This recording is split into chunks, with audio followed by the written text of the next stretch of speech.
नमस्कार, मैं हूं अक्षिता मौर्य। आइए रुक करते हैं फटाफट खबरों की ओर। ईडी इन कर्मचारियों से अलग अलग दिन पूछताछ करेगी। या पूछताछ ईडी के बेंगलुरु स्थित जोनल मुख्यालय में होगा। मुडा घोटाला मुआवजा स्थलों के आवंटन में कथित अनियमितताओं से जुड़ा है। कर्नाटक के मुडा घोटाले में मुख्यमंत्री सिद्धारमैया की मुश्किलें बढ़ सकती हैं।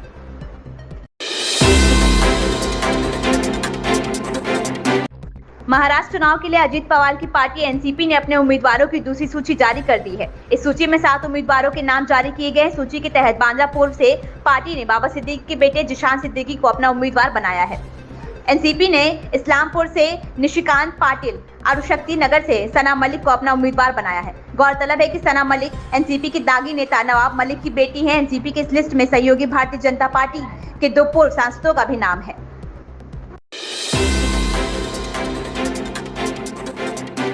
भारत के महान बल्लेबाज सुनील गावस्कर ने गुरुवार को न्यूजीलैंड के खिलाफ दूसरे टेस्ट मैच के लिए कुलदीप यादव की जगह वॉशिंगटन सुंदर को शामिल करने के फैसले की शुरुआत में आलोचना की थी। हालांकि सुंदर के साथ विकेट लेने के बाद अब उन्होंने अपने बयान से यूटर्न लिया है। बेंगलुरु में पहले टेस्ट में हार के बाद वॉशिंगटन को भारतीय टीम में शामिल किया गया था और उन्हें प्लेइंग 11 में शामिल किए जाने के बाद गावस्कर ने कहा था कि यह घबराहट में लिया गया फैसला था।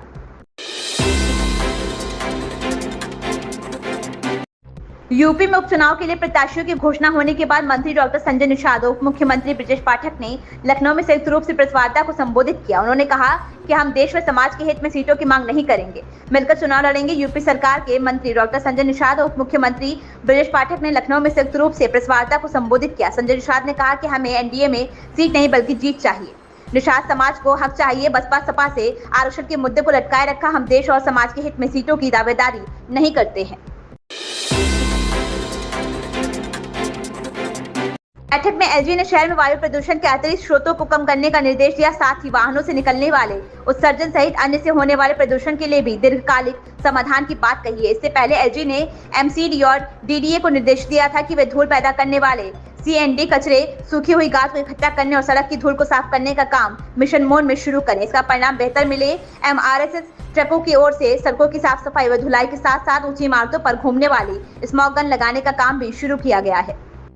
साथ ही अभी तक शहर में 160 ऊंची इमारतों पर ऐसी स्मॉग गन के साथ लगभग 300 एमआरएस ट्रक काम कर रहे हैं।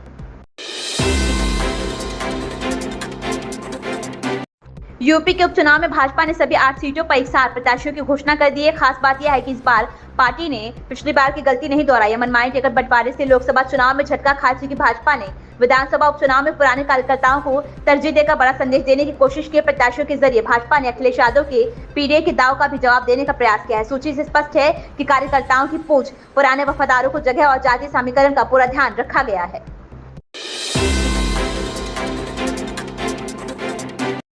यूपी के उपचुनाव में सपा ने खुलकर पीडीए कार्ड चलाए। खास बात यह रही करहल सीट में तेज प्रताप यादव के अलावा किसी और यादव प्रत्याशी को टिकट नहीं दिया गया है। उपचुनाव में प्रत्याशियों के नाम के सारे पत्ते खोलने के साथ ही समाजवादी पार्टी ने साफ कर दिया कि पीडीए का नारा महज नारा ही नहीं बल्कि हकीकत है। सपा ने 9 में से 5 सीटों पर दलित और पिछड़ी जातियों से दिए हैं, जबकि 4 मुस्लिमों पर दाव है।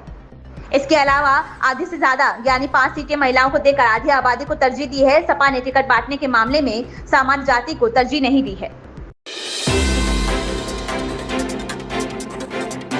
यूपी के उपचुनाव में कांग्रेस के प्रत्याशी मैदान में नहीं होंगे। कांग्रेस प्रत्याशी ने उतारने का फैसला सोच समझी रणनीति के तहत कर रही है। समझिए पूरा मामला। प्रदेश की 9 विधानसभा सीटों पर हो रहे उपचुनाव में सपा और कांग्रेस के बीच गठबंधन का दावा किया जा रहा है, लेकिन असल में दिलों के मिलने पर संशय के बादल मंडराने लगे हैं। कांग्रेस के उपचुनाव नहीं लड़ने के फैसले से साफ है कि सपा से मिली 2 सीटों से पार्टी संतुष्ट नहीं थी। सीएम योगी आदित्यनाथ ने आने वाले दिनों में पड़ने वाले त्योहारों को देखते हुए प्रदेश की जनता को बड़ा तोहफा दिया है। प्रदेश में 28 अक्टूबर से 24 घंटे बिजली रहेगी। दिवाली और छठ सहित आने वाले प्रमुख त्योहारों को लेकर सीएम योगी आदित्यनाथ ने कई महत्वपूर्ण घोषणाएं की हैं। उन्होंने त्योहारों पर कानून व्यवस्था पर विशेष रूप से ध्यान देने की बात कही है। मुख्यमंत्री ने गुरुवार को आहूत प्रदेश स्तरीय बैठक में आगामी पर्व त्योहारों के सुचारू आयोजन, स्वच्छता, बेहतर कानून व्यवस्था आदि महत्वपूर्ण विषयों के संबंध में शासन प्रशासन के अधिकारियों को आवश्यक दिशा निर्देश दिए।